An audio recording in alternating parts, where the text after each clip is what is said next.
Good evening. Another later episode here.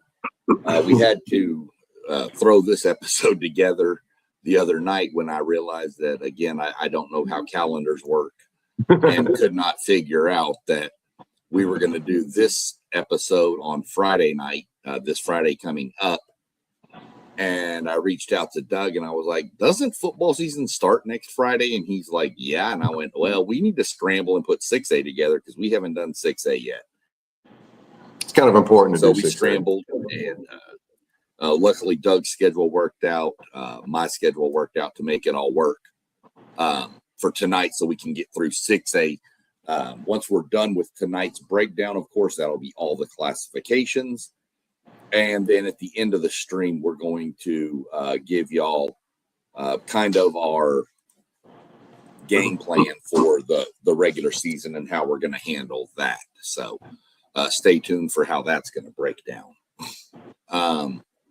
Other than that, let's welcome in like we always do. We'll welcome Doug in. Today's your day off, so I know you've been a little bit struggling with trying to get it going, but I appreciate you giving up your off day to come in, jump on and do this.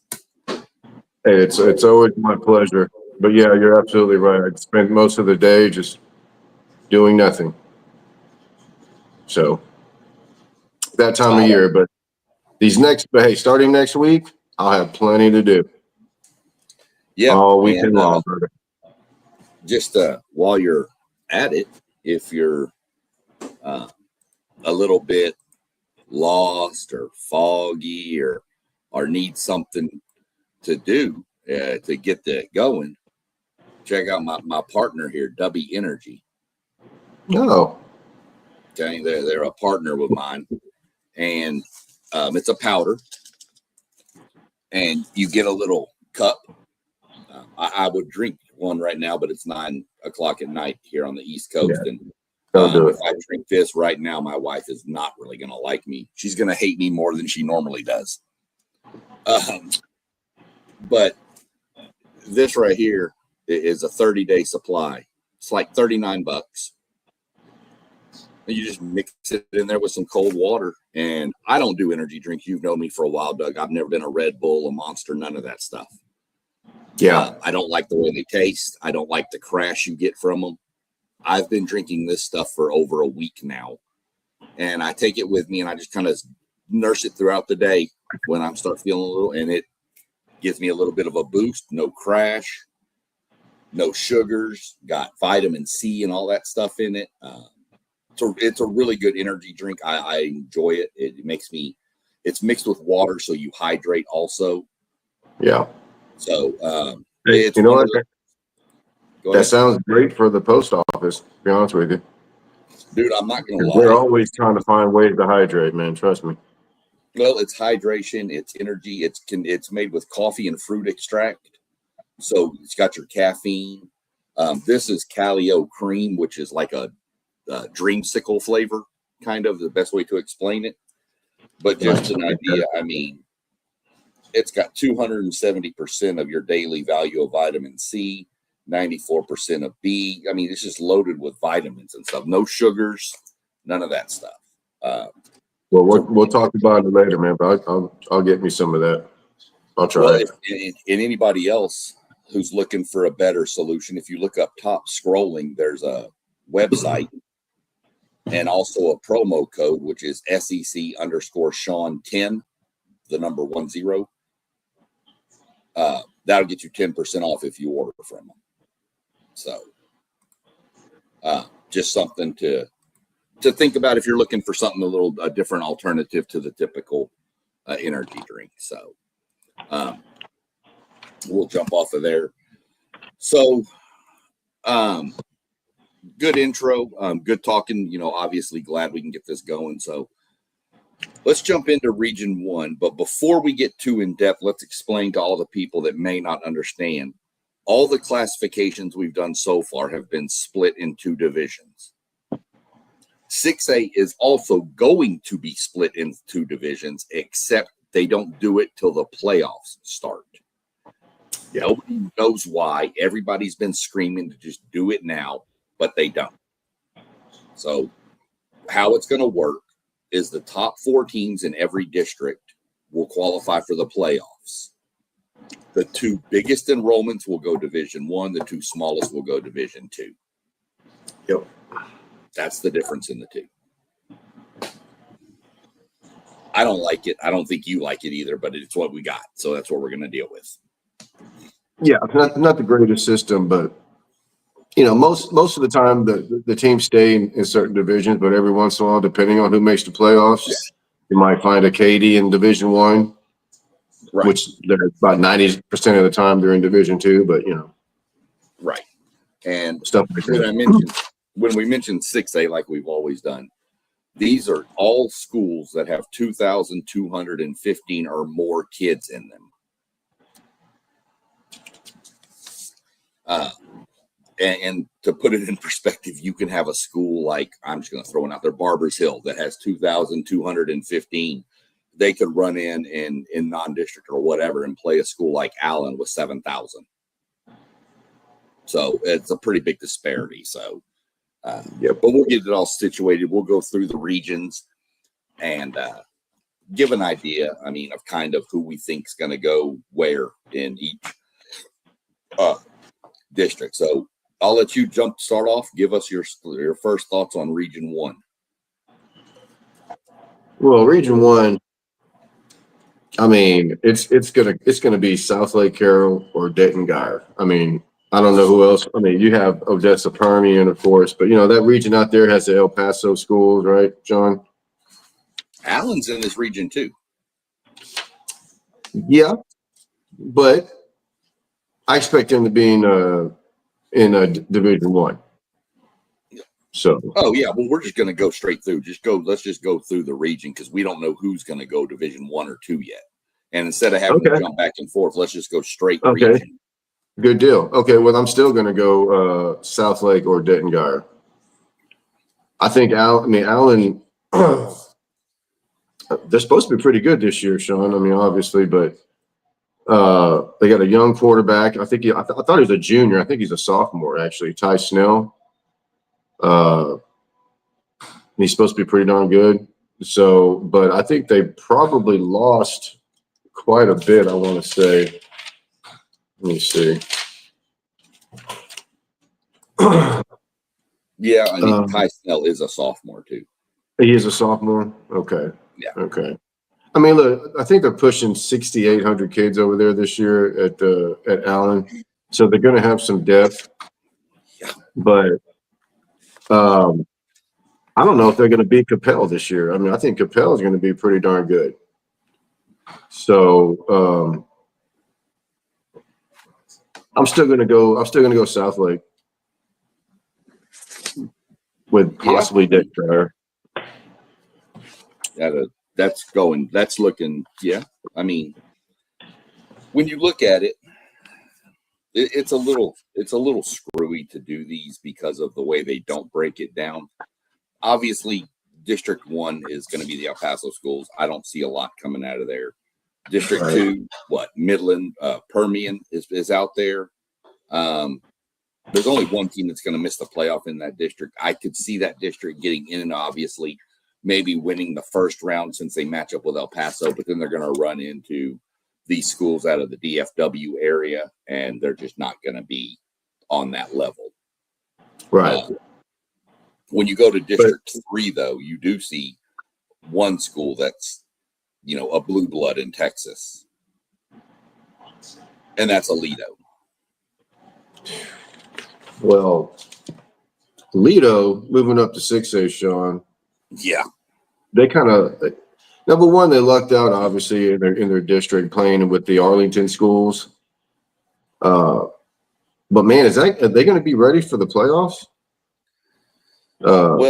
Because I know they open with North Crowley next weekend, which, by the way, welcome to 6A. My goodness. Yeah. Well, that can get ugly, man.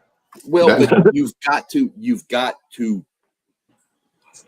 can't do and I'm going to mention going back years ago when Manville jumped up to what was then 5A, but then moved to 6A. Right. We didn't have the depth to compete with those, and we were playing like the Santa Fe's or whatever in non-district. And Coach Martin said we've got to, and that's when they started playing North Shore every year, and they played Spring Westfield a couple of years. He boosted. So you've got to play some of the powerhouse teams to see where you stand. This program has won 12 state titles, most of all of them. They have not lost a district game in 130 games. Well, they're not going to lose this year either, a district game. No, because again, much like Highland Park, the UIL loves them. Right. Yeah.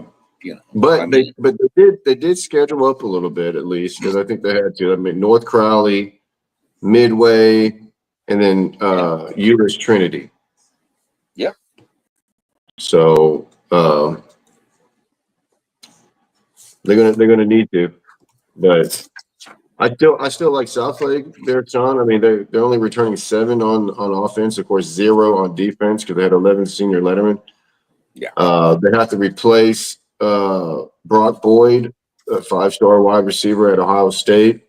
Yep. Who's going to play this year. But you know what? Who they got? They got Des Bryant Jr.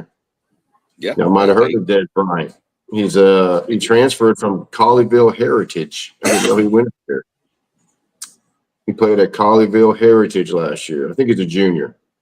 Yeah, probably. So the offense at Southlake is going to be dope. Their defense, I have no idea, but they're going to be relentless. But yeah. Well, here's a little fact about Southlake. They returned 0 starters on defense, like you mentioned. Yeah. That's happened 2 times in that program's history. Both times they made it to the state championship game. But now they have a new coach too. Yep. So well, new coach, but I mean, I think he was promoted from the DC position, which is sure smart. he was. Yeah, that's what you do when you have a program. You just promote from within, but Right. It's still different. The kids don't, know necessarily. He had to be in charge of everything this time instead of just one thing. So we're going to see how Southlake plays out. I'll tell you a team I really like in Region 1 is Denton Geyer. Oh, man. Dude, Denton Geyer. And I think we said this about Denton Ryan too. But Denton Geyer, everybody needs to tune in and watch that defensive line. You have an Oregon commit, a Texas Tech commit, both on that defensive line. And then another junior, Logan Loki, who will probably have offers if he doesn't already. But yeah, he does. 2 Division I Power 4 commits on a D line. Yeah. And that Rowe kid is going to Oregon. Yeah. Man, he's a monster. Yeah. He can play a little tight end too. But yeah.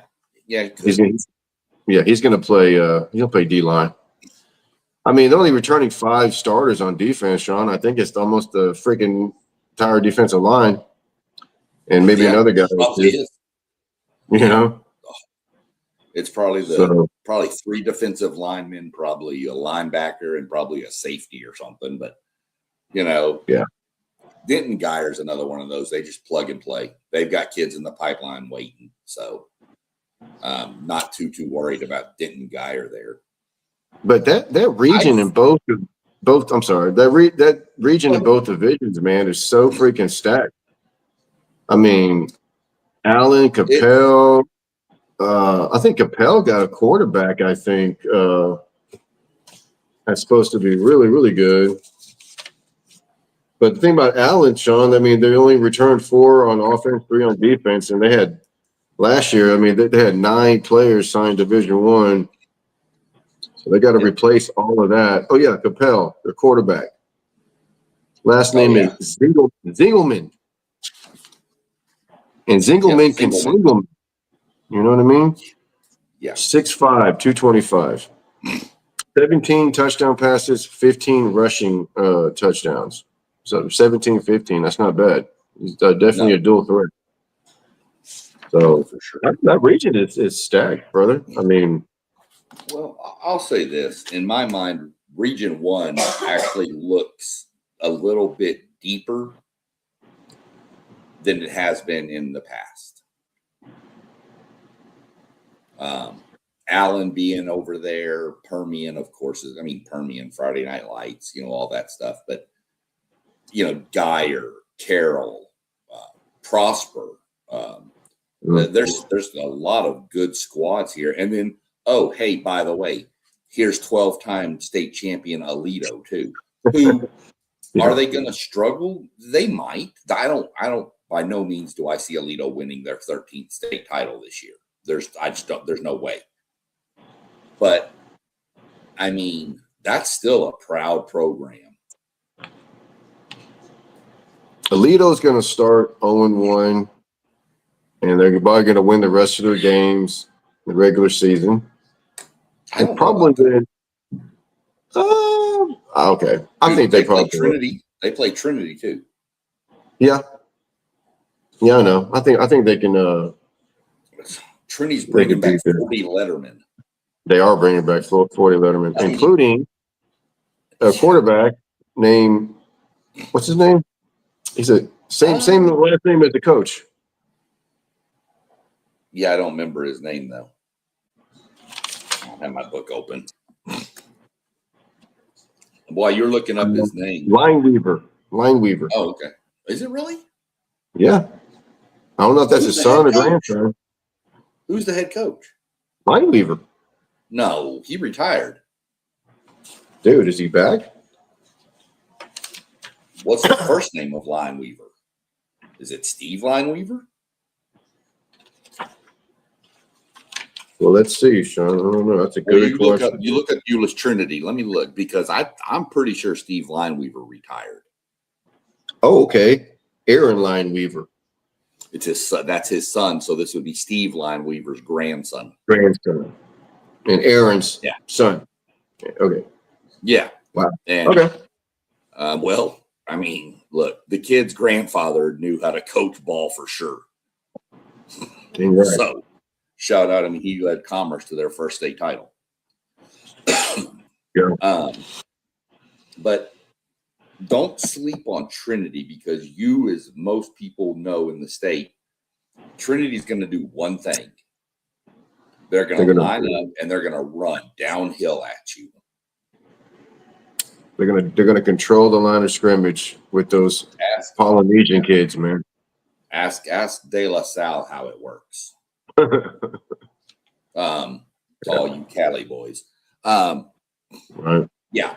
So more on that later. That's why I think can Alito beat Trinity? Yes. But I think when Trinity starts leaning on them with that size that they have on the offensive line, I think it'll wear Alito. Manville North Shore, we were at the game, Doug. You saw what happened. We sprung on them, and then they just started leaning on us, and we had no answer. And that's what you're going to see here, I think. That's why I could see Alito starting 1-2. That would be welcome to 6A right there, buddy. And look, there are some squads in that district they're in with the Arlington schools that are proud programs. Arlington Lamar, Arlington Martin. Arlington Bowie ain't bad. No. And so there's some teams over there that could push Alito, and you could see that district winning streak, which is, like I said, 130 games right now, snapped this year. I'm not going to predict it, but it wouldn't surprise me. I will say quick shout out to Matt Stepp, the all-knowing guru of Texas high school football. Absolutely. His Everman Bulldogs were the last team to beat Alito in district. Everman, wow, yeah. That's a good program, too. They were down for a little bit, but they've come back. Mm-hmm. But Yeah, this is a crazier deep region than it normally has been. Well, I'm just going to, I guess, pretend or predict that South Lake and Denton Guy are being Region 2. I mean, in Division 2. I'm going to lean South Lake. And in Region 1, Division 1, I'm thinking Capel this year, man. I think Capel is bringing back a lot. Eight on offense, 7 on defense, 10-2, 6-1 in district last year. Oh yeah. You know, I think Allen was lost too much last year, buddy. And then, they lost a lot. I actually have Capel and Allen in the regional final myself. Okay. But I have Capel beating Allen. So do I. I got Capel. Yeah. I think those guys they're going to be really good. Don't get me wrong. Don't get me wrong, anybody. You know, a team like a Prosper is going to be good. Allen, of course, Trinity, like I said, with that rushing attack, they could lean on some people. The problem is they can't lean on an Allen because Allen has the depth to handle it. Right. But there are some teams, you know, and once you get into the playoffs, we've seen crazier things happen. But I think smart money says Capel versus Allen. And I do have Capel beating them in the regional final. Now, for Division 2, let me give you an idea of what the bracket could look like if things fall the way that everybody thinks they should. Your second round playoff game is Aledo and Denton Guyer. They played last year, I want to say. In non-district, yeah, because Aledo was 5A. Right. But a second round playoff game between those, that's a regional final in most every other year, you know? So, I mean, you got some matchups there. Yeah. That's my Division 2, though. So you win Division 1 first. I'll go Division 2. My regional final in Division 2, I'm going Denton Guyer over South Lake.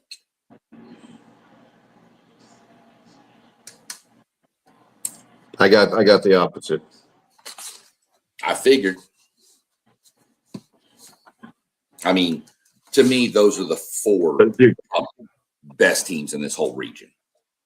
What if they hook up though, Sean?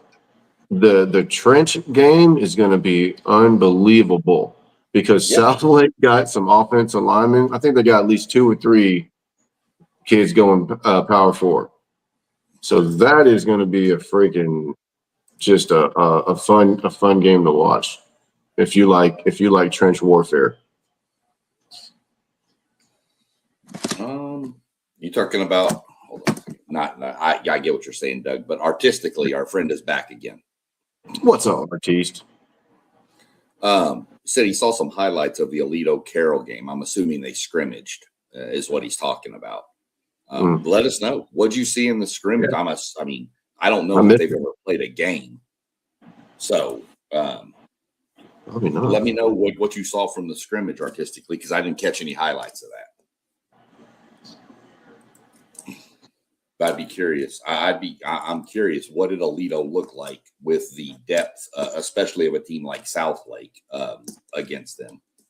So I'd be curious how Aledo handled and how did they hold their own. I mean, it's a scrimmage, so take it for what it's worth. But for a team like Aledo, you can learn a lot in that scrimmage, though.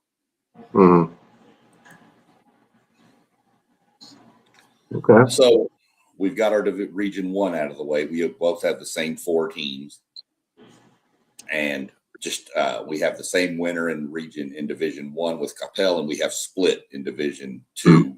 You go Carroll, and I've got Guyer. Yeah. Now, we're going to get into Region 2. And depending on where you live, you'll say this is the toughest region in the state if you live up in the DFW Metroplex area. If you live in the Houston area, you're going to say this is not the toughest region. You're going to say the next one is. So let me put it this way by asterisking this. These are the two most loaded regions that we're fixing to get into, 2 and 3. I don't remember when a team from outside of these two regions last won state.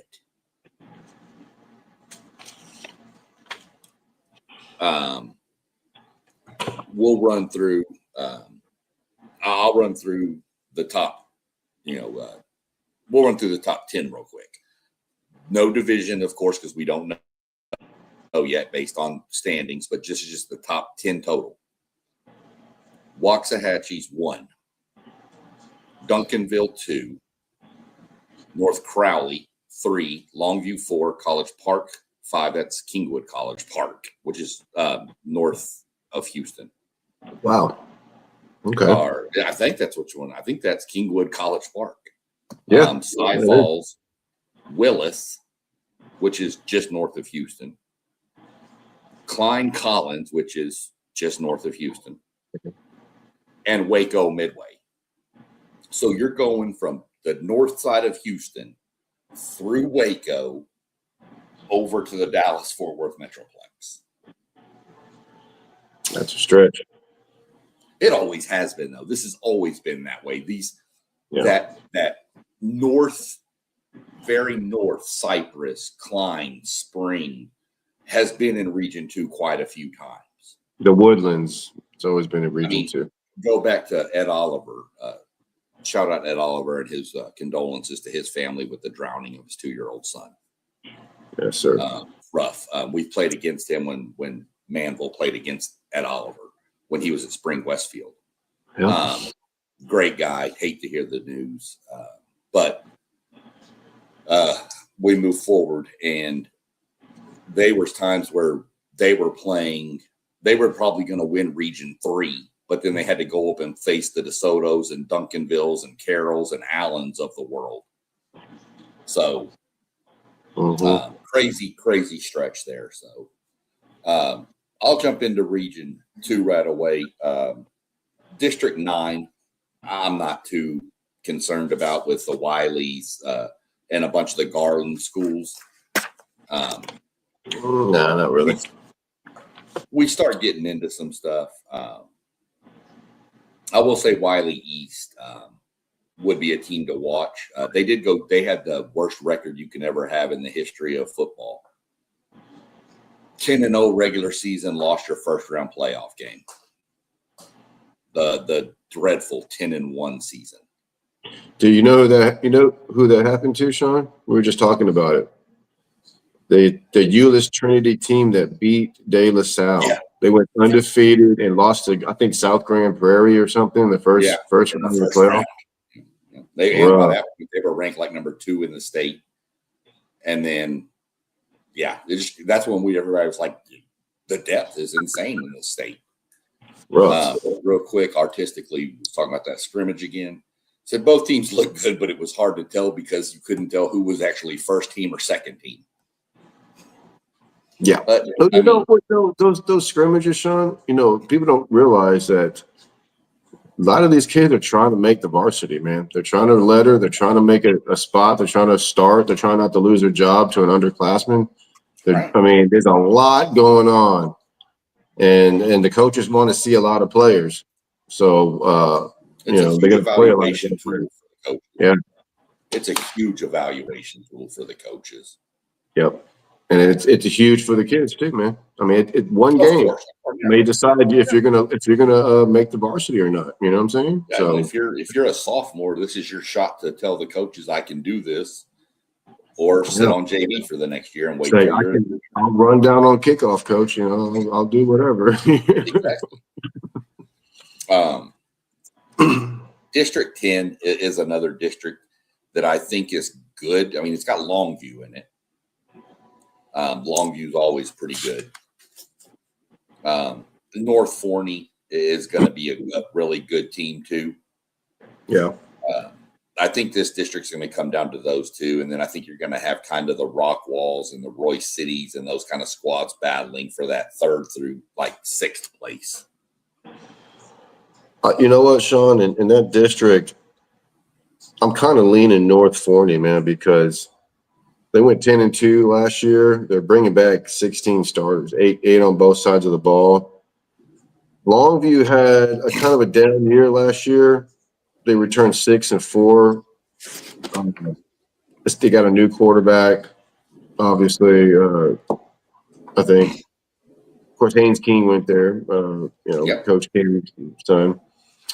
But speaking of Coach King, he mentioned their wide receiver they have over there, and Dave Campbell, Jaden Herdon. Yeah. He is saying, I think he's a junior.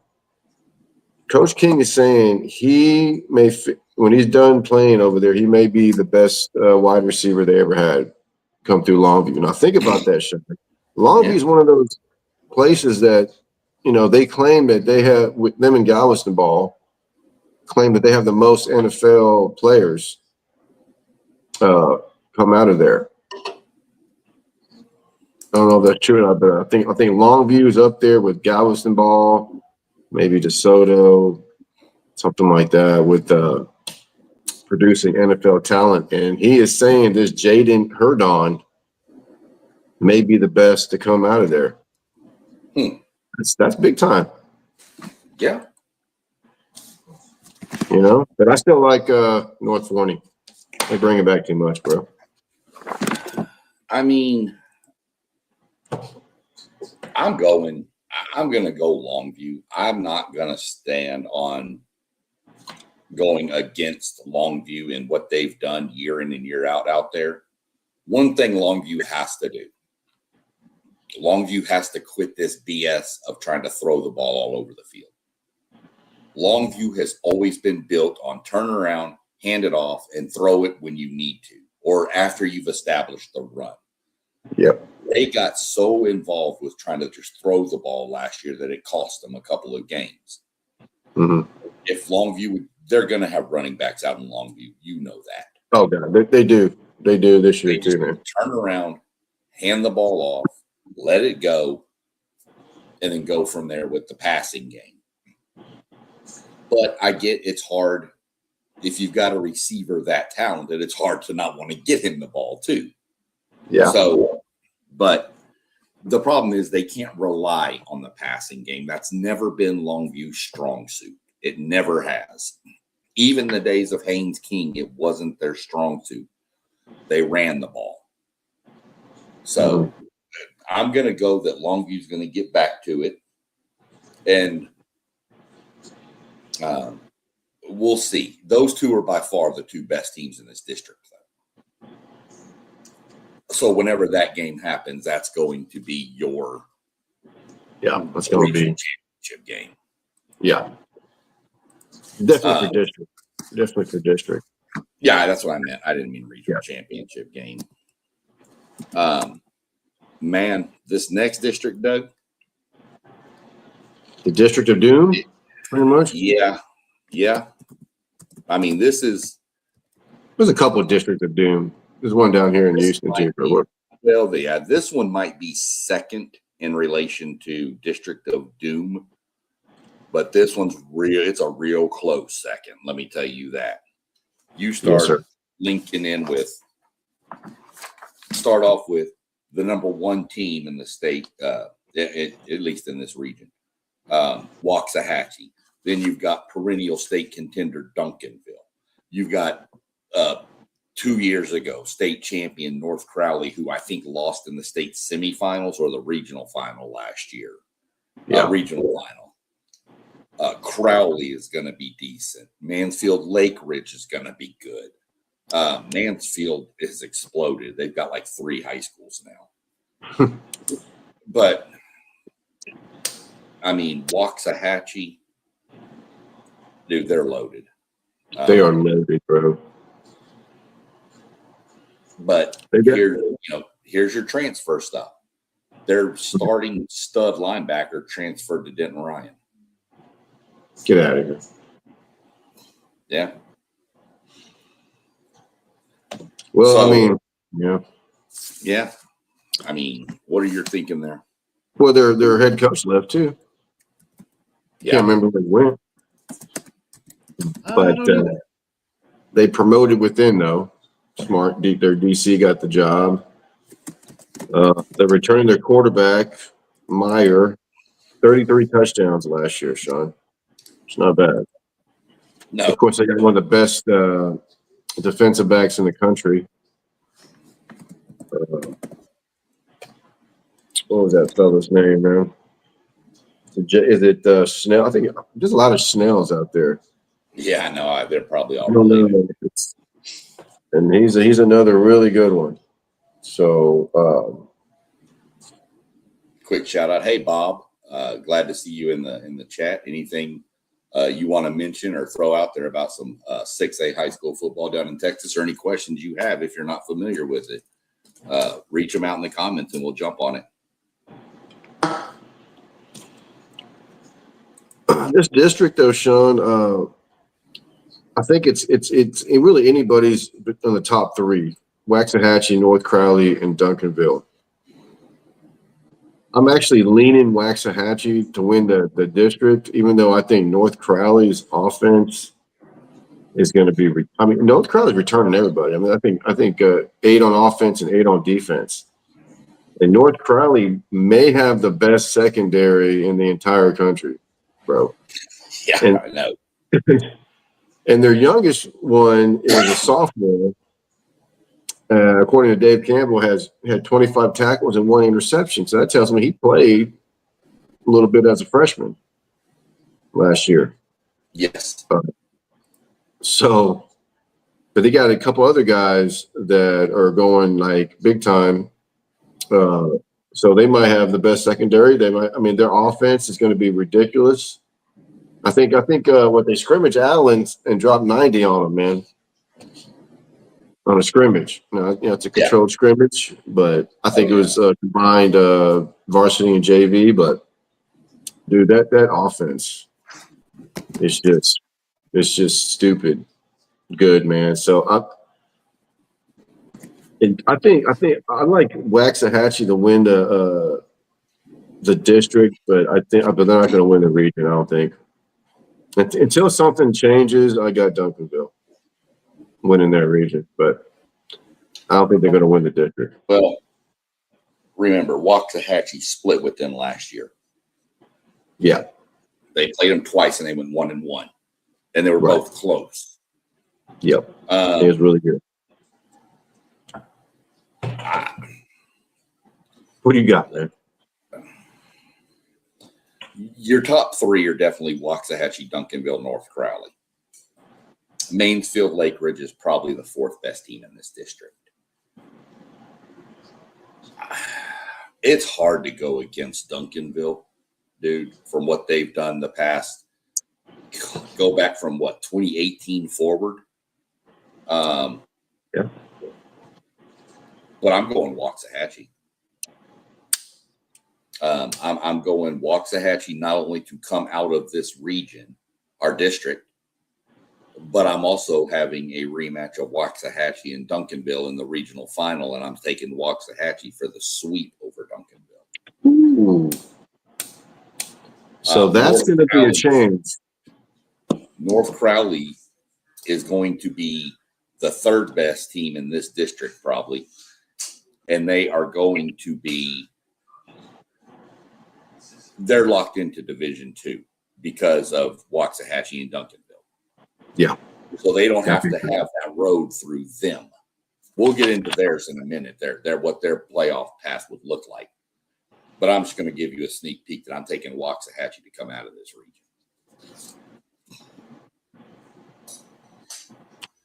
I got in Region 2, Division 1. I got Waxahachie and Duncanville. I think you have that's what you have too, right?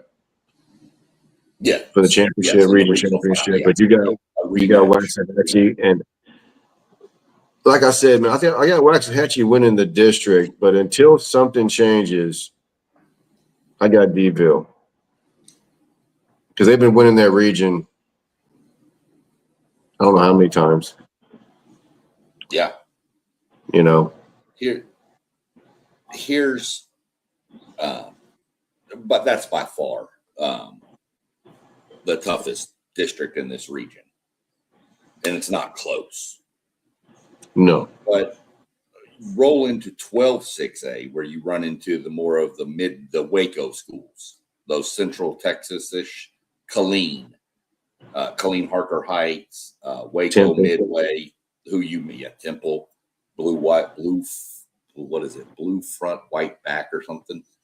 Their pants. They have some chant about their pants. Copper's Cove, man, that's a great name. Copperus. Well, Copperus. Their most famous alumni. Who's that? RG3. Okay. Yeah. Which, speaking of which, now that we mentioned RG3, you remember back in the day, Johnny Manziel, Mac Brown tried to get him to come to Texas as a safety. He did. That's why Johnny went to A&M. You realize that if you go listen to Robert Griffin III say it, he says Mac Brown told him he could come there to play safety. See, that's why Mac Brown fell off there late in recruiting, man. His last 4 or 5 years, he was trying to get all these safeties. It was that turned out to be Heisman Trophy winning quarterbacks. It was terrible. You know who wanted to come to Texas? He never offered. Well, John Manziel, but Jameis Winston. Yeah, he wanted to come to Texas, and he's from somewhere else. He's not even from Texas. Probably because he tried to get him to go to safety. Probably, definitely, probably linebacker, probably defensive end or something. I don't know. I was just like, wow. Anyways, enough about that. You could have gone from RG3 to Manziel. I mean, you talk about a second. He really did. He really loved David Ash, dude. I think he thought he had Tim Tebow and David Ash. Yeah, well, he didn't. Except David couldn't take a hit. Tebow could. Yeah, I remember you hyping up David Ash to me, and that didn't work out well either. I hyped up Jalen Hurts here. Okay, that's true. So don't really say much, but continuing. Look, you mentioned Alito's playing Midway, right? Waco Midway. Yep. Which is actually Hewitt, but whatever. Got to give a shout out to Waco Midway and our good buddy Post Game and his Notre Dame Irish. Waco Midway has a Notre Dame running back commit on the roster. Lathan Wissington. That's a name. So keep an eye on that kid. I mean, obviously, if Notre Dame's recruiting him, he's probably pretty good at the running back position. He's probably not. Probably a smart kid too. Yeah, and I mean, Notre Dame seems to have pretty good running backs, considering 2 were just drafted in the first round of the NFL. Yeah, running back you. Anybody? Maybe. So I wanted to give a shout out to Post Game about that. District 13. I mean, this district is always so crazy. It's the Woodlands area. Woodlands. Yeah. It's the Woodlands College Park. I said Kingwood earlier. I'm sorry. It was the Woodlands College Park. It's a very nice area, minus Cleveland right here. Right there. Yeah. I mean, everything else. Conroe's got some nice spots. Conroe has some spots you really want to avoid. But Willis is just an old country town out in the north side of Houston. Who went to Willis, though? Who went to Willis? Oh, yeah. DJ Lagway. And Michael Bishop Jr. Michael Bishop Jr., brother, at the University of Texas. Well, I mean, and you always have the Woodlands in the mix. They've been quiet lately, man. I think they made more noise in 7-on-7 the past few years. They have, on the football field. But I mean, when you talked about this district in the past, this was the Woodlands to lose, and it's come on. Like I said, the Woodlands College Park, Willis used to be a doormat. You know this. Willis used to be terrible. Oh God, yeah, they were terrible. And then they brought in a new coach when they had Lagway, and he went to this just wide open aerial attack, and it just took off. Yeah. And they're good, and they're going to be good again this year. But College Park is my pick to win this district. But we're going to see how the coaching change affects them because their head coach left to go coach at Atascocita. Well, hold on. The head coach at Atascocita retired? Yeah. That's right. That's right. Okay. I think Stark. Yeah. And Kyle Coates left, and he's now the coach at Atascocita now from College Park. So we're going to see how the coaching change affects. We're going to see what happens here. They have a quarterback and receiver duo in Camden Hughes and Julian Cromartie. Don't know if it's any offense to the other Cromartie from the NFL or if any relation there. Don't know. Antonio, I think. Don't know if there's any relation there or not. But College Park is going to be a threat. And so is Willis because they're both going to be in Division II.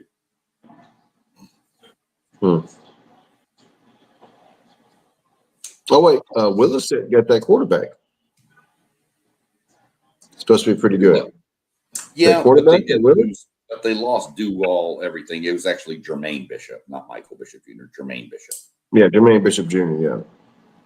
But they had a young quarterback last year. Was he a freshman or sophomore or something like that? Yeah, I think he was a true freshman. But okay. You're going to have to find players to fill in around him. And I'm not going to say they won't, but Lincoln Frazier was his name, and he was a freshman last year, and they reached the regional final. So I think they're going to be good even with losing Bishop. But I think Kingwood College Park is going to be a little much, and the Woodlands is right there. So I'm going with those three, and then you could, figure out who you want for fourth. Those Conroe schools always beat up each other anyway. Right.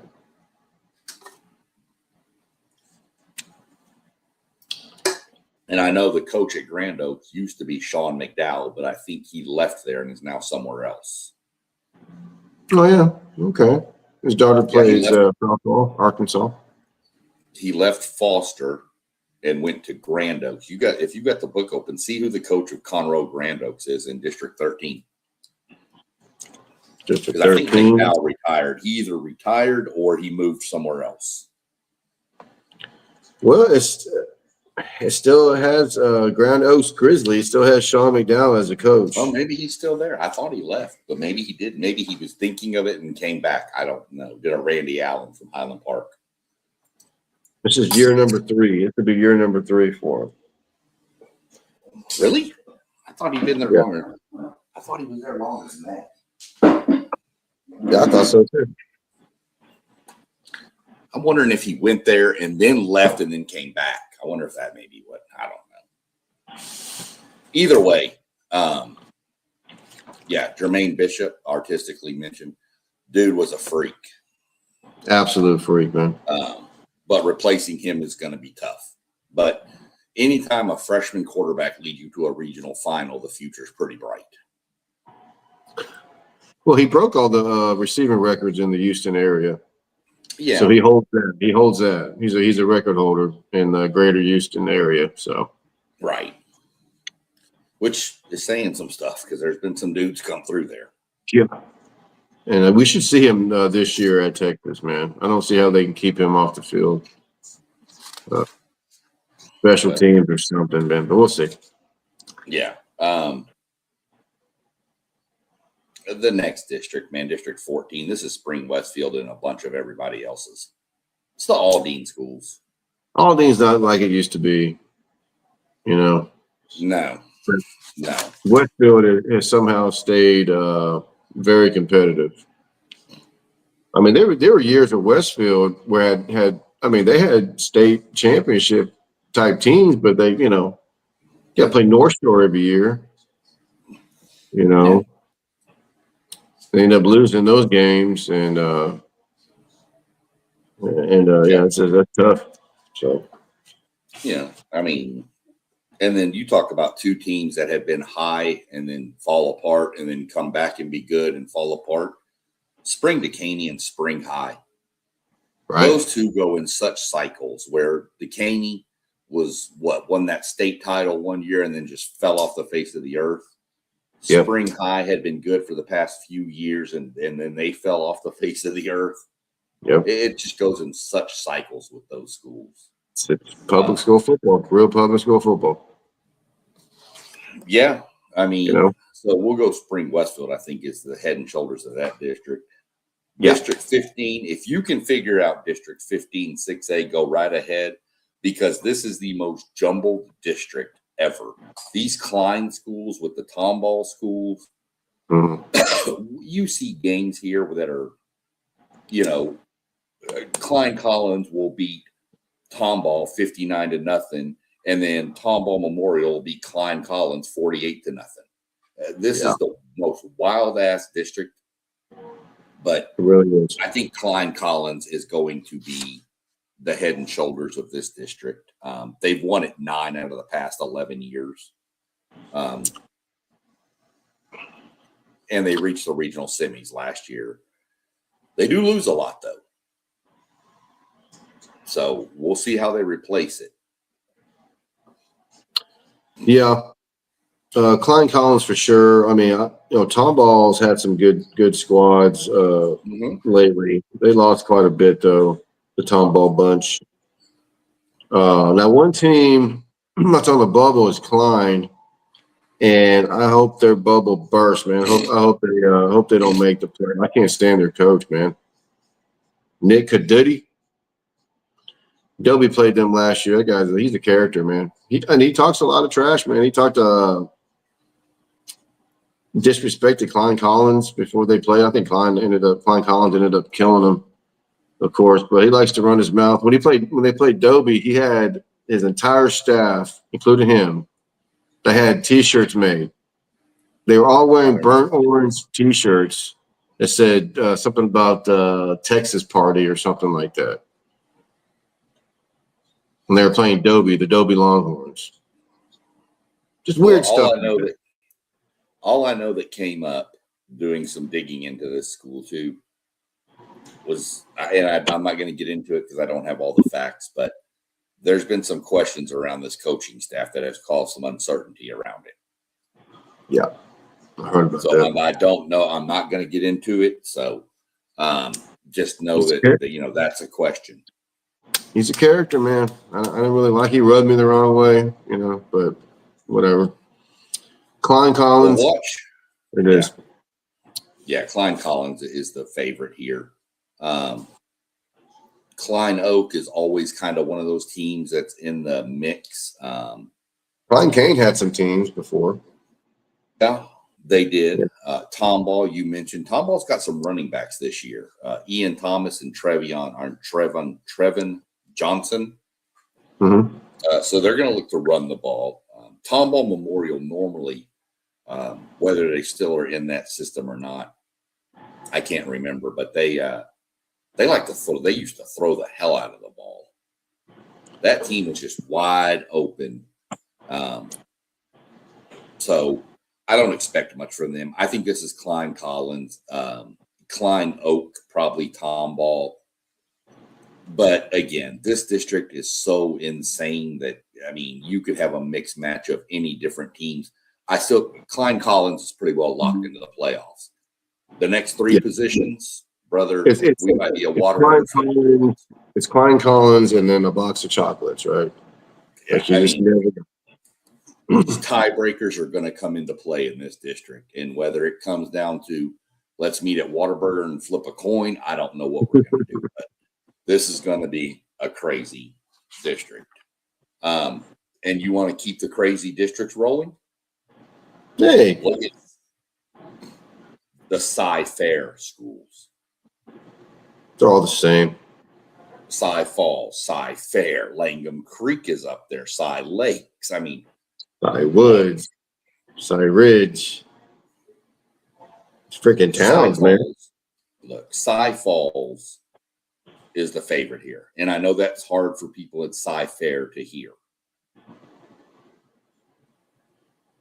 Well, Cy Fair is a good school, right? Out there. That's the oldest. Yes, that's the legacy. Yeah, Cy Fair, I think. Okay. And they were the best school. I mean, even for a while, for a long time, they were the the bread and butter of that district. So nowadays it is Falls, right? This year it is for sure. Now, Cy Fair is going to be very senior heavy. They do return a quarterback, and they have two FBS receivers caliber. Their two receivers are both college bound. Nice. And they return 7 defensive starters. So Cy Fair is going to be good. But I'm going to lean Cy Falls here, and here's why. They went 9-4 last year with mostly sophomores. So now they're juniors. So you've got this year and next year that Cy Falls is going to be a problem. Duly noted. Okay. I mean, they're returning 9 starters on offense. Yeah. Yeah. How many on defense? 6. Yeah. 15 of the 21 coming back off a mostly sophomore team. Wow. Okay. So Cy Falls is going to be in the mix. Most definitely. They're going to be Division II because they're the 7th biggest school in this district. So they're going to go to Division II. But a 9-4 team, mostly with sophomores with that many back, dude, I'm taking Cy Falls. The Cy Falls Cy Fair game is your district championship game. When that happens, but again, in the grand scheme of things, that game means absolutely nothing except the district title. Because one's going Division I, one's going Division II, more than likely. For Cy Fair to go Division II, Cy Woods and Jersey Village have to make the playoffs. And that would push Cy Fair to Division II. I don't see both of those schools making the playoffs. Yeah. So I'm taking Cy Falls. I know Cy Fair, they won state a couple years ago.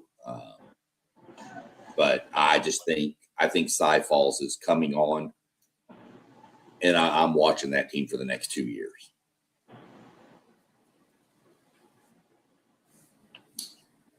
Gotcha. So am I now. Say that. So, looking at Division I, we've already mentioned that you're taking Duncanville over Waxahachie. I'm taking Waxahachie over Duncanville. Yeah. But when you get into Division II, you could have, there's some matchups. The upper half of the bracket, it looks like you're going to probably get in a regional semifinal. It looks like you're probably going to get North Crowley and College Park. That's probably what I see there. And I think North Crowley is going to pretty much roll through that. Yeah, North Crowley or College Park, maybe Longview, North Crowley. I think it's North Crowley. I think they got too much offense and too much secondary. The bottom half of the bracket is where you'll find Longview, Harker Heights, I mentioned, Willis, and Cy Falls. So you've got Longview there, but I'm taking faith in this team. I've picked them to win the district. I'm going to take North Crowley versus Cy Falls in the regional final. Ooh, as juniors for their junior campaign. And I've got North Crowley beating them, by the way. Okay. Yeah, so we both have North Crowley. Yeah, Just against different opponents. I think I got him with against Longview, but yeah, you had Longview, which is not a bad pick either. But yeah. I just think a 9-4. I think a regional semifinal team, with a bunch of sophomores. I think you can't go wrong there. You know what though? What about North Forney, man? North Forney's going to be good, but I think they're going to have to run into North Crowley sooner rather than later. Okay. That's probably why. That's probably why I don't like either. Because I like North Forney to win their district with Longview. Yeah. But if they're going to run into North Crowley first, then I mean that's just what it is. They would get, based on the way if everything falls, they would get Rowlett in the first round and then North Crowley in the second. Okay. Well, say goodnight to that one. Okay. I do like the North Forney team. I think you're right on that, but I can't take them over North Crowley. So now we'll shift down and jump into the big boys. What Doug and I would probably consider, based on where we were from, was that this is probably the toughest region in the whole state. The black and blue division, the black and blue district. Oh, yeah. This has by far, in my mind, the toughest district in the state. Yeah. There's not a district that's close to me. I mean, the top four can easily win this district. Anyone in the top four can win this district. Yeah, that's what's crazy is the power rankings. If you look at it, is the way I ranked it out was North Shore, C.E. King, Summer Creek, and Atascocita, and yes, they're all in the same district. Yeah. And then, by the way, let's throw in Katy, Ridge Point, Shadow Creek, Austin Vandergrift, Dickinson. Shout out Andre Ware.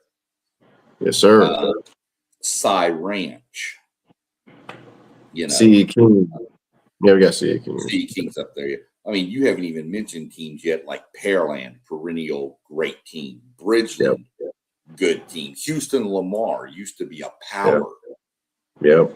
Man. Barbers Hill. I don't know. Barbers Hill being 12 kind of freaks me out because I just don't know about that yet. But we'll see. Yeah, that's a little high, honestly. When we get to them, we'll figure that out. But just according to Dave Campbell's, from that one district, North Shore is 2 in the state. C.E. King is 3. Summer Creek is 5, and Atascocita is 11.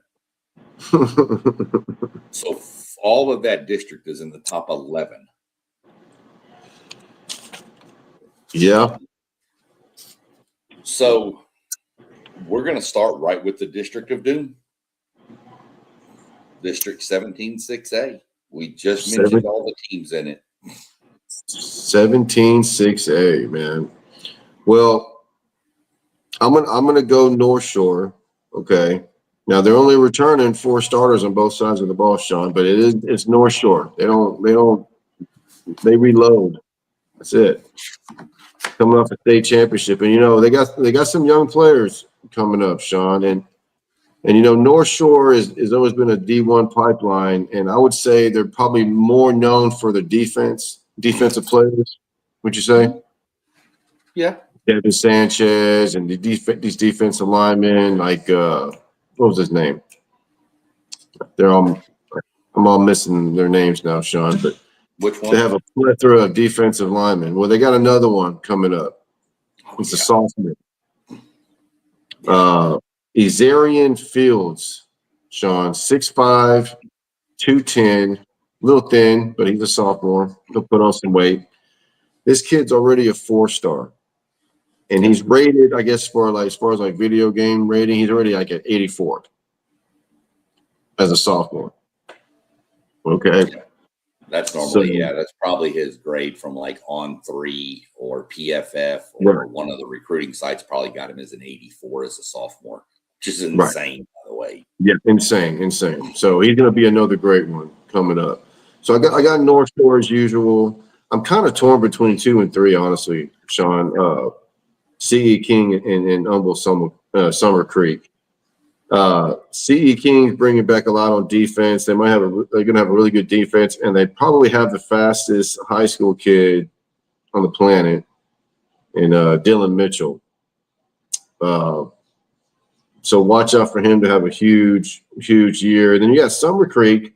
They got a wide receiver, Sean. Benny Easter, Texas Tech commit. And they got a quarterback, Spinks, left hand, zips the ball really good. He got like 43 touchdowns last year. And they got a great coach. They got a good coach over there. They got those kids in sync. So they got a ton of talent, Sean. And I'm kind of torn between 2 and 3, but I got North Shore winning that district.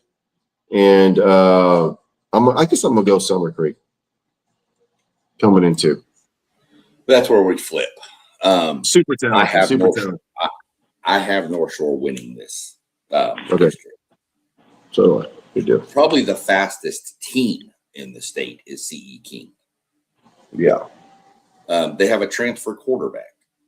Kalen Davis came from Fort Bend Hightower.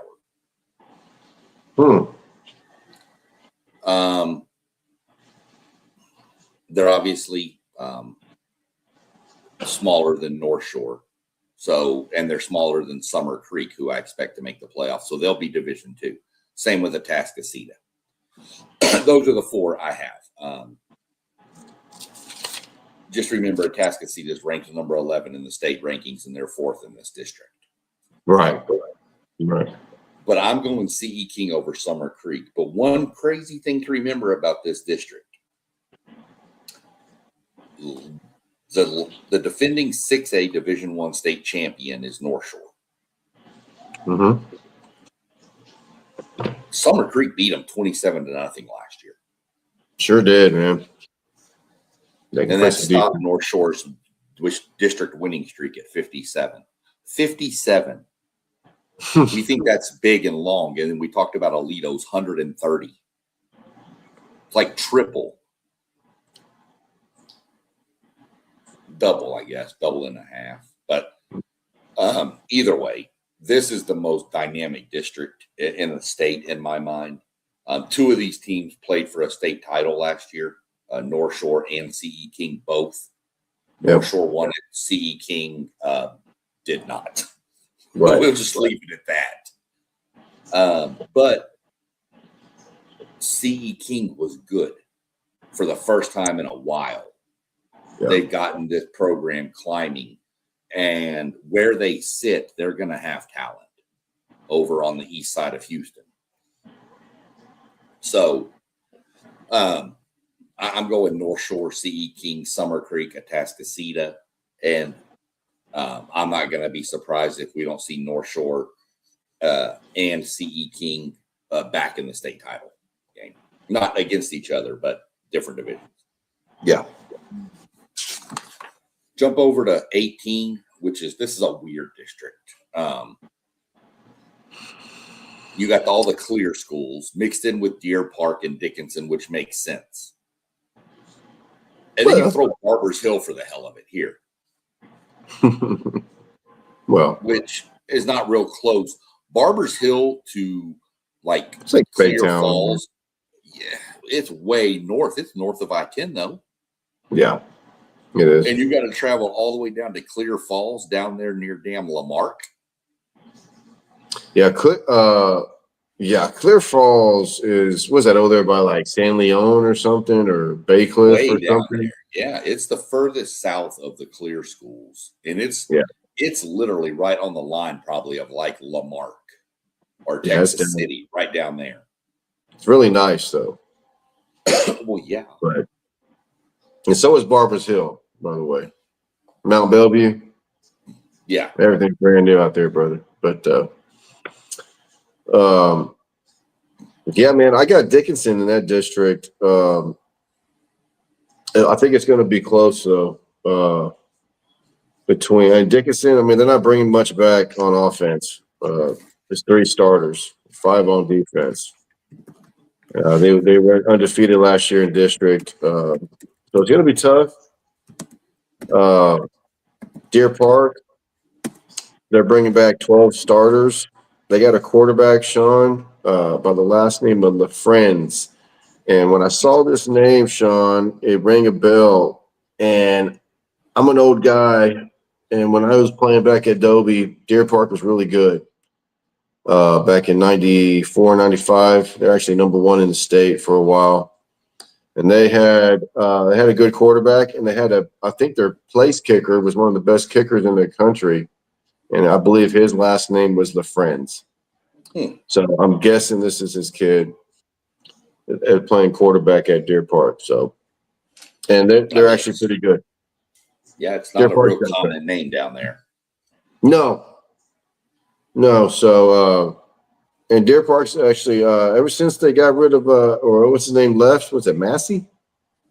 Yeah. Ever since they got a new coach, man, they turned it around, buddy.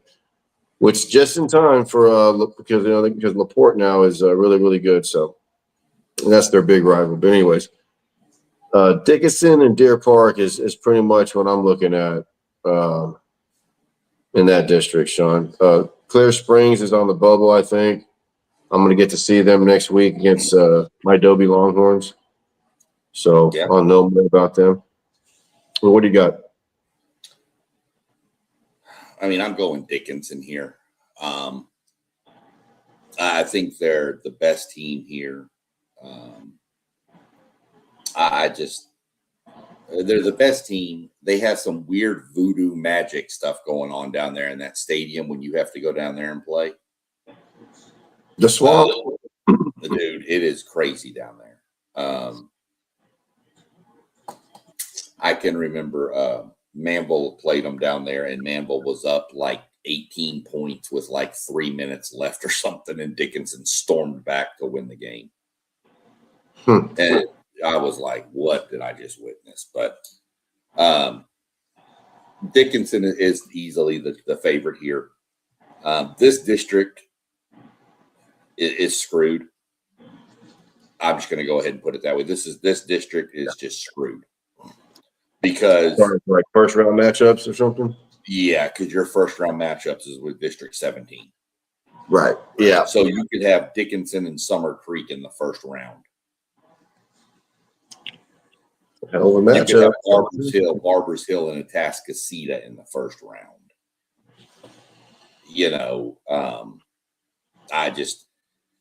This district is just screwed. I feel bad because I think Dickinson's really good. I'm just not sure Dickinson can get past the first round matchup with that other district. But I'll go Dickinson. I'm going to lean Barbers Hill to come in second in this district. Even though they're the smallest, I think that their offense, I think Barbers Hill's always good on the lines, dude. And if I'm not mistaken, who's their head coach now? It is Cody Simper. Cody Simper. Okay. They changed coaches, I guess. His first year was last year. Yeah. Okay, because they had the old coach from Cedar Park there. Okay. He went out there when what's his name? Tom, what was it, Westerberg or whatever from Allen took over as the AD out there. He came as the coach. So I'm going to go Dickinson, Barbers Hill, Deer Park, and then probably Clear Springs just because it's Clear Springs and they're the most probably other athletic team there. Now the fun one. Oh, yeah. The District of Doom 2.0. Well, kind of. I mean, we want it to be. I mean, it's definitely the District of Doom if your name is Rayburn, Brazos Wood, Memorial, or Alvan. Yeah. Man, look. This district comes down. I'm just going to say it, in my opinion. This is a 4-team district. You have a team in Dobie who I think can challenge for 4th place. I'm not sure Dobie would have to beat Dawson and or Manville to get in. And I can see them getting one because I've seen them do it before. But I don't know that they can get them both. I think all they need is one, though, don't they? Well, you got to remember, if Manville beats Dawson and Dawson beats Dobie and Dobie beats Manville, you're going to have a tie, and it's going to come down to tiebreakers. That's how Dobie got in that one year over Manville, because they scored late to run the score up to get the tiebreaker. Well, yeah, they had to win by 17. They were getting the top right. They were trying to. I'm not saying they ran it up on purpose. I'm not saying that because God knows they had to score. Yeah, they had to. Yeah. You could come back and tell me, though. I can remember Manville hanging 70 on us. So I do remember that.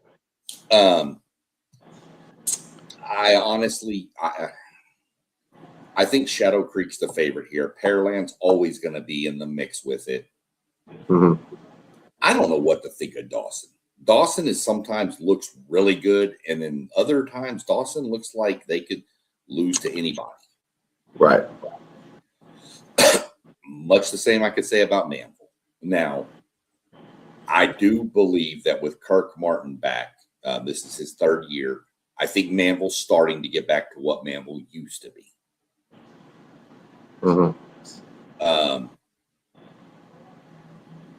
But Dawson, Manville, and Dobie are going to be fighting for that positions 3 through 4, in my mind. I'm going to lean Dawson. I think they're a little bit more athletic than Dobie. The difference is Dobie can lean on people because they have a huge enrollment. So that's where I see it playing out. You probably see it playing out different. You're going to be a lot more in tune with the Dobie program than I am, of course. Mm-hmm. So you would know more about what it's looking like over there or what you're hearing over there. So let me know. What do you got? Well, I'm with you on Shadow Creek. They got too much, man. They're loaded. Joseph Adai's son, playing wide receiver over there. Yep. He's a pretty good one. They got some defensive backs. They got a quarterback, Coleman. I think he threw 37 touchdowns last year. I mean, they're poised to win the district. I think Pearland can definitely give them a push. They're bringing back 7 on both sides of the ball, and as usual, I think Pearland's strength is their big O line. They always got a big offensive line. They like to win in the trenches. So for that reason, I have them coming in second. Although I think Manville, like you said, I'm not saying they're back, but they're getting back. With the addition of Kirk Martin coming back, I think he's bringing back that culture that he created years ago. It'll take a little bit of time, but I bet to me it looks like he's doing it, man. I mean, he's getting the players are there now. They're getting there. They're getting better. So, remember they've been big underdogs in the playoff opening round the past 2 years against like Hightower and stuff. Yeah, and they've beaten them both times. Mm-hmm. Yeah, and now they got some pretty good players, man. Yeah. You know, they got a kid, that greedy kid being highly recruited.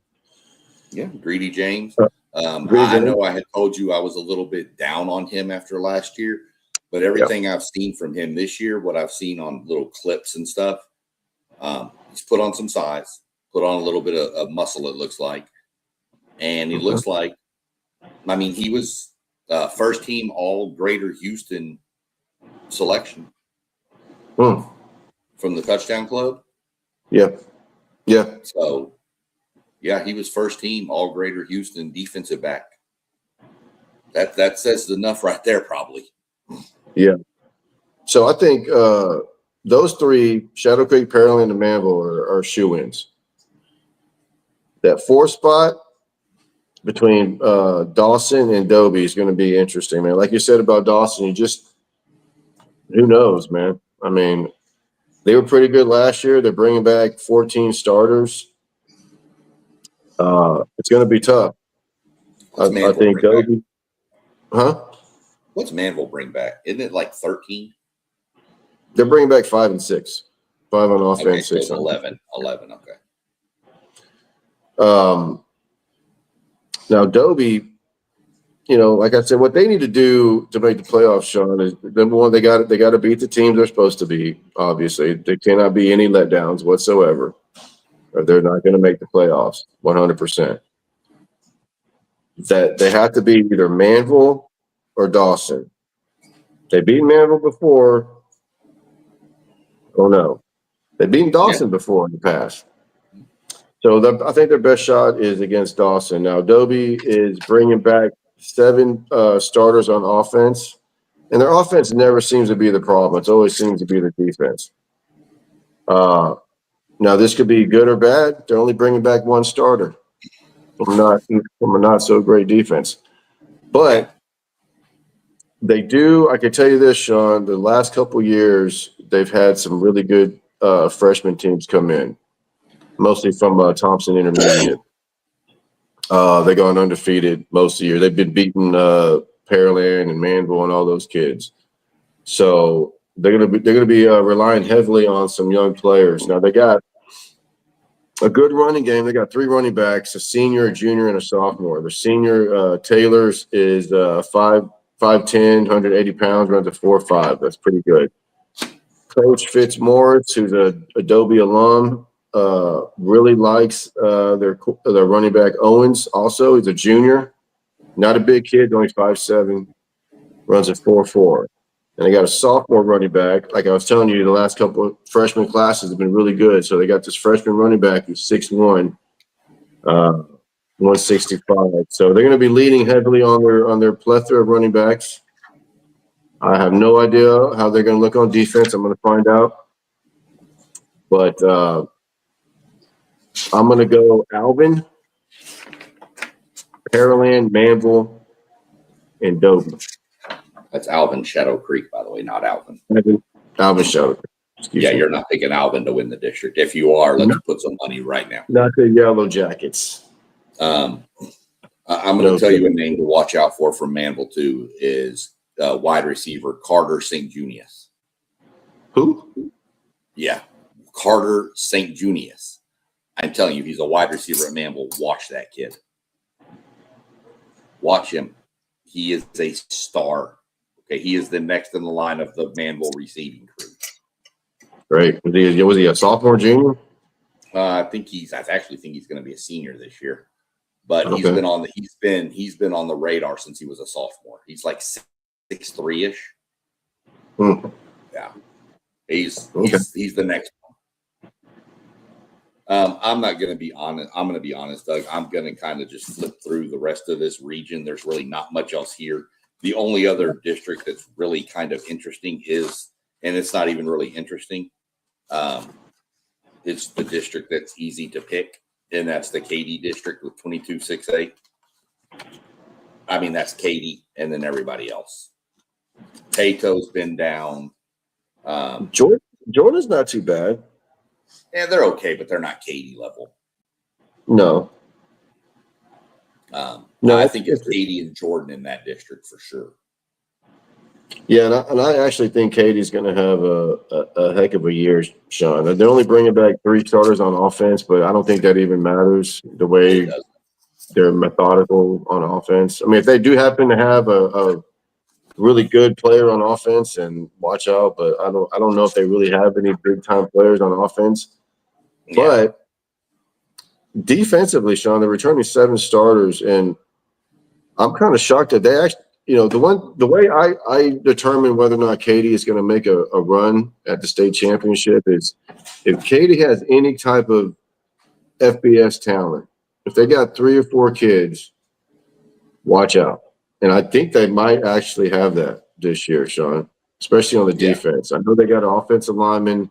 I've seen him on listed on both, like one on offense, one on defense. I don't know if he plays both or if he's mainly offensive lineman. They got a defensive end that's supposed to be highly recruited. They have a linebacker that's not on Dave Campbell's because he transferred from Kingwood. Hall, something like the HAUG or something like that. Yeah. He was a Longhorn commit. He decommitted. A lot of linebackers over there, but he's supposed to be pretty good, Sean. And he might be a 4-star. Now, remember back when they had Patty Fisher was a 3-star. He was pretty good. And when Katie had some D1 talent, man, and I think they got a defensive back as well that's being recruited Division I.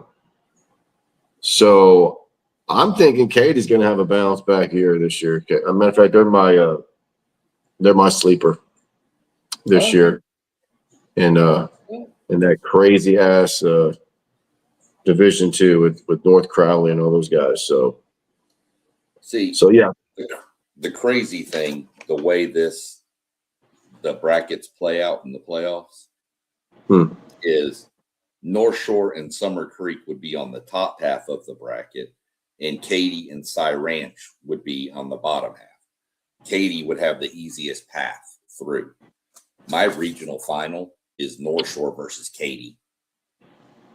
For Division I got I? Katy going Division I, yes. Oh, wow. You got to go Division I? Yes. Yep. I mean, they do get a pretty good enrollment, man. 3,400. Well, let me get back to it. So that's the biggest school. They're probably the third biggest school? Fourth? Let me see. I got Jordan, Branch, and Lakes bigger than them. Yeah. Jordan, Branch, and Lakes. And see, my playoff teams I have are Jordan, Katy, Tompkins, and Maid Creek. Okay. So that would put Katy in Division I. Yeah, because Maiden Creek's 2,800. So, okay, so if Cinco Ranch don't make the playoffs, Cinco Ranch would go Division I. Right. But I don't have them making the playoffs. Wow, so Katy into Division I, which you get Katy North Shore. Okay, well then, okay. Let me rephrase this then. If Katy falls into Division II, they are my sleeper for a state championship. Yeah. Division I, I gotta seriously think about that one, buddy. But I think they have the defense to do it this year. Yeah, if Katy goes Division II, I think it's their region to win. I think if Katy goes Division I, North Shore's going to put Katy out. I think it's North Shore, Katy, and North Shore wins. If Katy goes Division I, that opens up Division II for, in my mind, I'm going CE King to win the region. I've already said I expect them to get back to the state championship game. So I'm going CE King in Division II.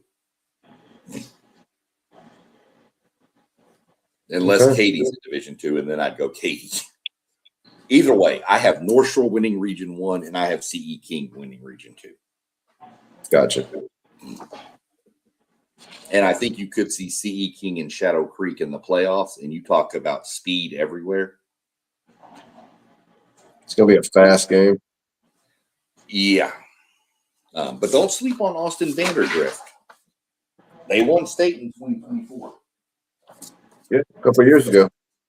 So that's what I'm going. And you've got North Shore winning Region 1 and Katy winning Region 2. You got Katy going Region 2, right? Region 3. I mean, yeah, Division 2. Yeah. We'll run through Region 4. Region 4 is a weird region. This is usually dominated by two schools, both with Lake in their name. Mm-hmm. Normally Lake Travis. Quick shout out again, Lake Travis. Keep that whole community in y'all's prayers, man. That young gentleman who was out there practicing and had the medical emergency and wound up passing away. So definitely they canceled their first game. Their first game against Dripping Springs has been canceled. Lake Travis said we'll forfeit it if we have to, but I think it's going to just kind of go down as I think Dripping Springs is going to be like, we don't want to play either. Yeah, that's a tough one, man. That's really hard. I feel for not just the family, but I mean the coaches Yeah. You know? Yeah. They got Everybody, the whole community, the whole town. I mean, yeah. but you hate to see it. Unfortunately, it happens a little more often than we'd like. Seems like every year down not here. happen. We've leaked. Well, it nationwide. You hear about it. So, so just remember that and shout out Dripping Springs. Like I said, I think Dripping Springs came out and said it's not going to be a forfeit. We're not going to play either. So, unless the UIL forces them to count it as a win or a loss, but I think that's whatever. We're not going to politic it to death. So, right. It is what it is. The Lake Travis and Austin Westlake are your two powers out of this region. Have been for years. Did you get some new blood this year?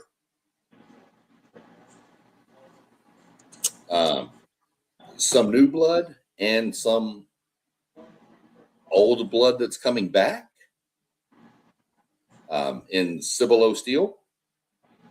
What? And San Antonio Johnson. What are we talking about? Johnson's had a couple of good years. I remember they made the state. Yeah, I know. Yeah. Was it the state semifinal one year? Yeah, and then they ran into Pearland, and Pearland just throttled them. Actually, I think it was a close game, to be honest. I don't remember. That's been years ago. I don't see much coming out of the Valley. Artistically had mentioned that the best Valley teams were in 5A now. They had moved down to 5A, so I think this is really a 5-team, maybe a 6-team region, which is Johnson, Travis, Cibolo Steel, Westlake. Dripping Springs is always good. And then San Antonio Brennan right on the outside.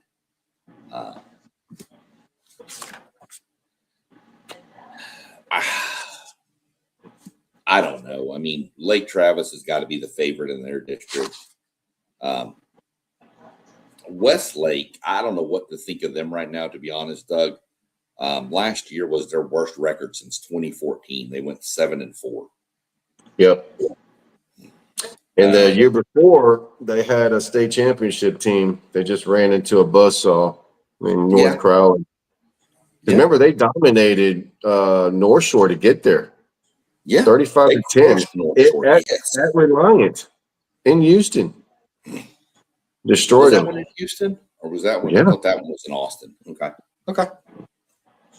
Amazing. And so last year was a down year, man. So this year, they're only returning 5 on each side of the ball. I think this is the first year in 8 years they didn't make it to the semifinal. Which is pretty crazy. That's insane. That just tells you the talent that's come out of over there. Well, I guess they've been down because, I mean, this year their best prospect is offensive lineman Jonathan Cook, going to Texas, the University of Texas. They got a new quarterback. I don't know who that is. They have a freshman running back, Sean. I don't know if you heard of this kid, Cooper Jones. He's a freshman, 50 offers. Damn. The kid is about to play his first high school down of football against Inglewood, California this week. Another out-of-state matchup, Sean. This time it's actually a public school from Inglewood. I give props to Inglewood. You know, they actually came down to Texas last year, Sean, and played Midland. Beat Midland 35-34. Midland went 3-7. Inglewood went 6-6. Now they're coming to play Westlake, and I can tell you, Sean, the California people are already making excuses. They're playing down. They're downplaying Inglewood as if they don't have any players, and they're making Westlake to be one of the best teams in Texas. And just to go over, go ahead. Most years they'd be right. Right. Most years, the team from California coming to play Westlake is not going to end well for that team. Right. No, public school. Let me put it that way. Public school. This is a little bit different. This is an Austin Westlake team that we don't really know a lot about. Let me look at their ranking real quick. Yeah, they're 23rd in the state. So, I mean, which is good to be 23rd in 6A, but they're not world beaters. But most people are thinking this game's going to be close. But if you look on paper, Sean, as far as prospect goes, Inglewood is pretty loaded, bro. They got two defensive linemen. I think one of them is committed to A&M. I don't know if Miles Smith possibly. Mm-hmm. He's a 5-star guy. Yeah. They got another blue chipper defensive lineman, Elijah Harmon, 6'3", 300. Quarterback is 6'2", 185. They got a athlete, Duval Williams. He's going to Cal. They got another cornerback, I believe going to Washington State. So they got more talent. And they're facing a Westlake team that I don't think they have anybody on the defense. But watch these kids fly around the football. This is going to be I like Westlake in this game, obviously, but you know, like I said, I like these out-of-state matchups. This is a good one with the public school. I just think a lot of people just don't give Inglewood a chance, even though they have more talent. You know, but that's Texas football for you, buddy. You don't have to have most of the talent. You know, so. But I love to see this Cooper Jones kid, man. This freshman running back. You kidding me? No, 50 offers? Yeah, I got it wrong by artistically. Thanks for correcting that. I thought he mentioned last time that 5A, the best teams in the Valley went from 6A to 5A. I was wrong. It's the reverse. The best teams in the Valley went 5A to 6A. PSJA, FAR, San Juan, Alamo, North, and Edinburgh, Vela, both moved up to 6A. He says Vela moved up. They opted up to 6A, and PSJA just made it in by a few people, by a very small number. So I don't see much coming out of the Valley when they got to run into that San Antonio and Austin area that kind of turns their season. I'd love to see it, but I just don't see it right now. I think there's too much talent in that area. I'm going to give you a quick sleeper team that I have, and it's coming out of District 27 6A. 27 6A. We got, don't tell me, let me guess. San Antonio Piper. That's them. That's a brand new school up there in San Antonio, up there by the Smithson Valley area. I know this because my best friend since the 3rd grade lives up there. He's an engineer, makes good money. His son, which happens to be my nephew, through my best friend, his name is Colin Webb. He plays basketball. Come basketball season, watch out for that kid. Okay. They call him White Chocolate. Okay. Well, they're moving up to 6A. Yes, they are. But brother, they're loaded. They're good, They've man. got a stud quarterback in Chase Lyons. They've got a 4-star wide receiver in Carson Lacombe. Last year in the district they were in, they got an MVP of the district who had 129 tackles last season. I don't think they beat Steele due to maybe depth, but I think they pushed Steele. And then, of course, Judson's in this district. But Judson, I mean, I don't know anymore. Judson used to be a team you didn't want to face, and now it seems like a team you might want to face. You just don't. Yeah, you know, Sean, nothing's forever, man. And I can remember when those days when Converse Judson was just like Katy, just like the old Odessa Permian. Matter of fact, I remember when Odessa Permian and Converse Judson played in a state championship game. Bunch of little skinny kids out there just going after it, man. It's amazing. But I don't know. I don't know. I guess their coach must have retired, left a long time ago. Things changed. Demographics change. People change. People move. Houses are built, you know. So. Oh yeah.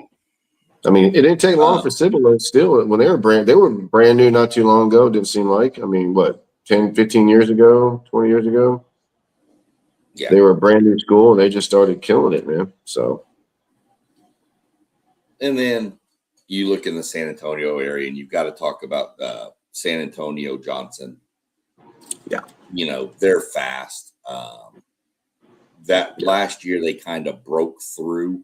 It was their first really solid season and a little deeper run. They in 2025 they made the state semifinals. To get there, they had to beat Steele, who they did 29-28, and then they beat Vandergrift 51-41 in the regional final to get their first real breakthrough into the state semifinal, where they I think ran into CE King or North Shore, one of the two.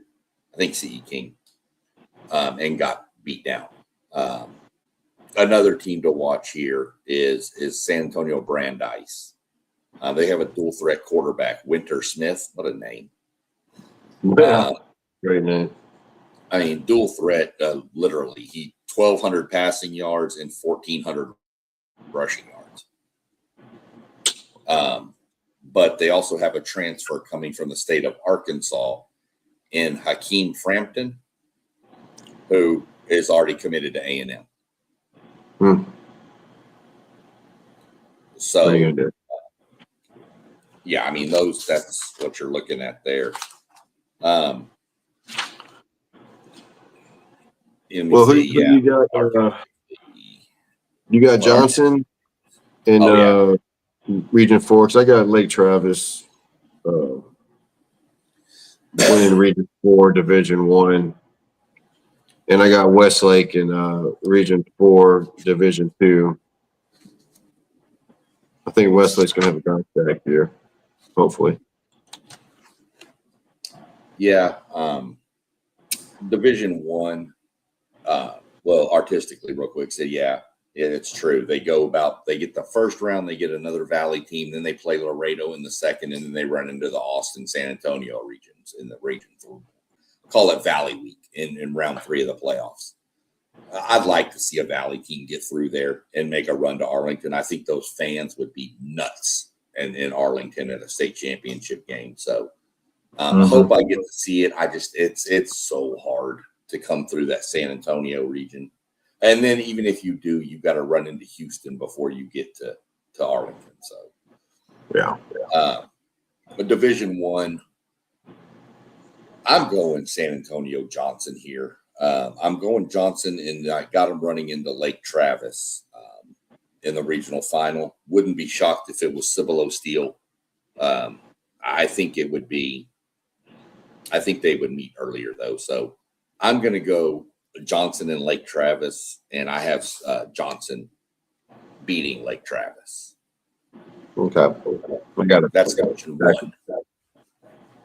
What'd you have? I got the same 2, but I got Lake Travis winning the region. Yeah. Division 2, I'm going a bounce back year from Westlake. That's what I'm thinking.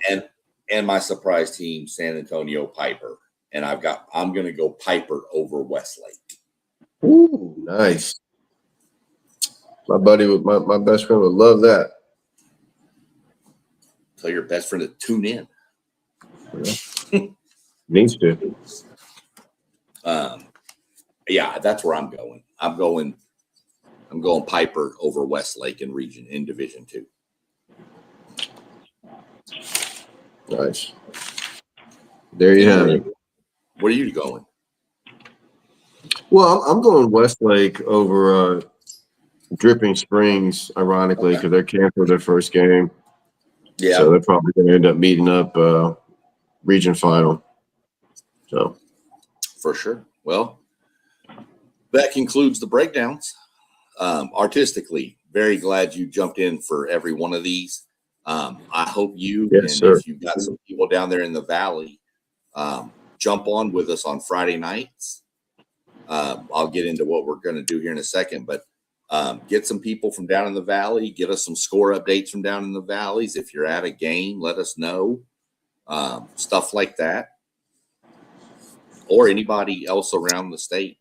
If you jump on Fridays, I don't really have a set time right now because I'm in the East. And of course, these times are central, which are 7 or 7:30 kickoffs normally. So it's 8:30 for me. So I'm thinking right around that 8:30 to 9 p.m. range. We'll probably jump on Friday nights. That'll give time to go through some of the Thursday recap of games that had happened that were important games, or any out-of-state games that have come up, and then kind of delve into the night's action. I know Doug's going to be at some games. We'll do some live look-ins while he's there. We're going to I have access to a streaming service that I'll be jumping between whatever games are on there, kind of checking in different games. Probably stick with each game for a few minutes, see what's going on, get the feel for it. So that's going to be our Friday nights, kind of just episodes, kind of bouncing around, talking. Nights that Doug's not at a game, we'll probably come on a little later, maybe closer to 10-ish or something, 10 my time-ish, somewhere right around there, so we can get a good halftime. And then we'll figure out how we can do like a scoreboard type thing. But when we go live on Friday nights, when Doug's at a game, we're going to be just straight on the YouTube channel. We're just going to be straight live on YouTube. And other nights we'll do a stream similar to this. So that's kind of the game plan. We'll get together and talk about it some more and make sure it all lines out. I know the second week, the week of September 4th, I won't be available that weekend. I have already got plans. I will not be in town, so I won't be able to really check on anything or do anything. So we're going to miss that week, but we'll be back after that. That's going to be non-district stuff anyway. The third week is when we really start rolling into district games. Right. So we'll get together and talk about it, but for sure y'all do that. Tell your friends if y'all want to, get into it and find us. You can find me, on SEC Sean on YouTube. And that's where we're going to be doing a lot of this high school football throughout the whole season. All right, I'm going to get out of here. Pushing almost 11 o'clock up here. Get ready for bed. I got work tomorrow, plus I'm old. Me too. Time. Glad to see you jumping back in. And artistically, as I said, always for sure. Artiste. We'll get together and see what y'all got from down in the valley and go from there. So appreciate you jumping on late at night. Go do what you do, and we'll catch up later in the week. All right, brother. Talk to you soon, man. All right. Have a good night. All right. You too.